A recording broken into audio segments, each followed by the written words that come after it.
Assalamualaikum warahmatullahi wabarakatuh. Perkenalkan, nama saya Johan Hermawan dengan NIM 105255084 dari Program Studi Sistem Informasi kelas IS3. Saya ingin mempresentasikan tugas ujian tengah semester mata kuliah pengantar ilmu komputer tentang sejarah perkembangan komputer.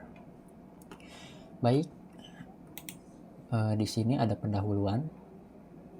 Kenapa kita perlu belajar komputer? Apa sih komputer itu? Siapa yang menciptakan komputer? Bagaimana proses sejarah komputer? Baik, kita ke pembahasan pertama. Kenapa kita perlu belajar komputer?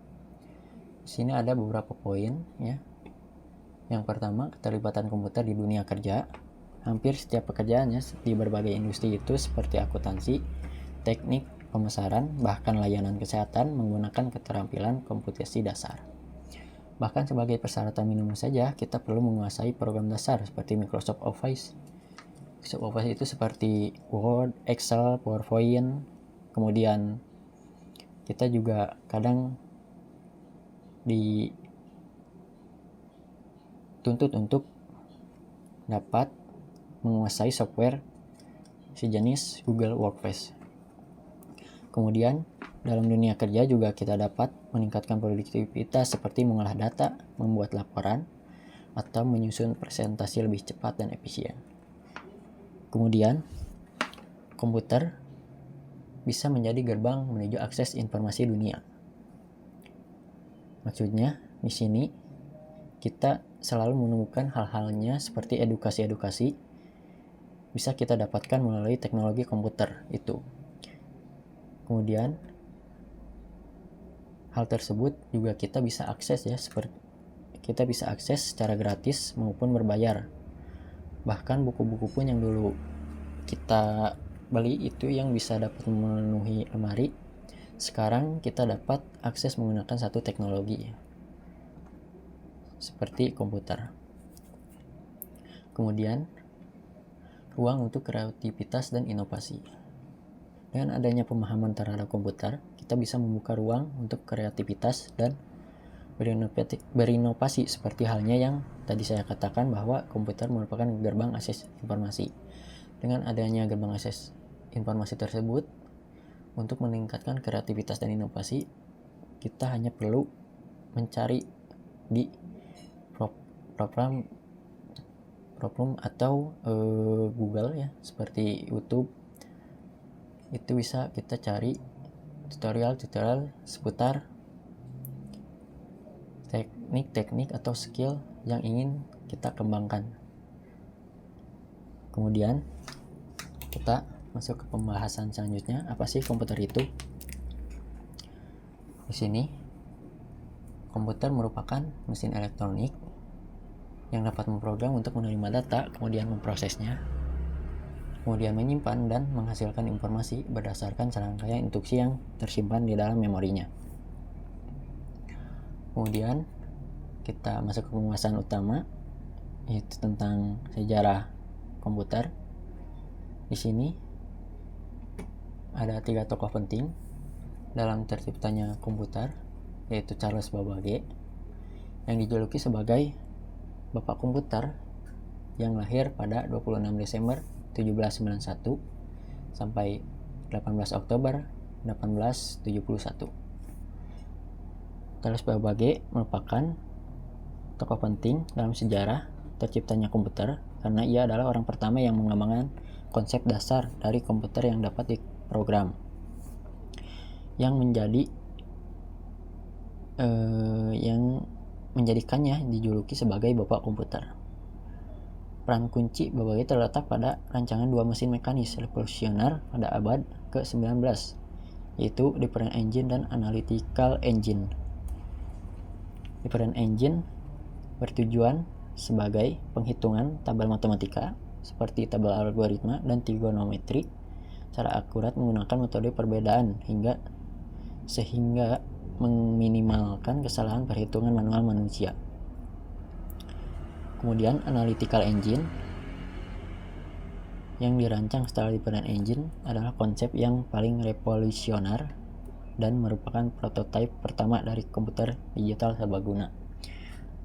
Kemudian Alan Turing lahir pada 13 Juni 1912 sampai 7 Juni 1954. Merupakan tokoh penting pencipta mesin Turing. Alan Turing merupakan seorang matematikawan, ahli logika, dan kriptografer Inggris yang dianggap sebagai salah satu tokoh paling berpengaruh dalam sejarah komutasi. Ia berperan pada terciptanya mesin Turing yang memiliki tujuan untuk pemecahan kode enigma. Kemudian John von Neumann lahir pada tanggal 19 Desember 1903 sampai 8 Februari 19 wafat pada 8 Februari 1957. Beliau merupakan arsitektur komputer modern ya, yang berperan penting terhadap terciptanya komputer modern karena ia adalah sosok yang merumuskan arsitektur logis yang hingga kini menjadi dasar dari hampir semua komputer digital serbaguna. Kontribusi utamanya terangkum dalam konsep yang dikenal sebagai arsitektur von Neumann. Konsepnya berpusat pada dua ide revolusioner, konsep program tersimpan dan 4 komponen utama yang saling terhubung. Kemudian di sini ada gambar-gambar perkembangan komputer dari generasi-generasi sampai sekarang. Untuk komputer generasi pertama tahun 1940 sampai 1950. Kemudian komputer generasi kedua tahun 1959 sampai 1965. Kemudian komputer generasi ketiga tahun 1964 sampai 1971. Kemudian komputer generasi keempat tahun 1971 sampai sekarang. Dan komputer generasi kelima merupakan komputer yang masih berkembang sampai masa yang akan datang atau masa depan. Kemudian di sini diperlihatkan karakteristik komputer generasi pertama, bahwa bisa diperlihatkan ya bahwa komputer generasi pertama ini memiliki rangkaian yang rumit.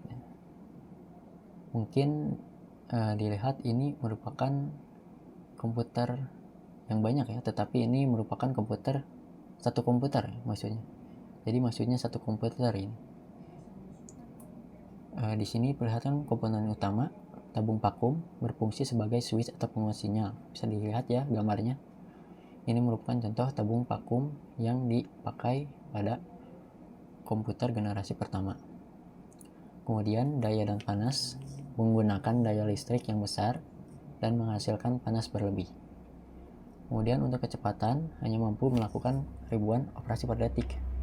Tidak seperti komputer modern, mungkin ini perbandingannya hampir jutaan triliun kalau untuk dibandingkan dengan komputer yang sekarang. Sangat lama jika dibandingkan dengan komputer modern.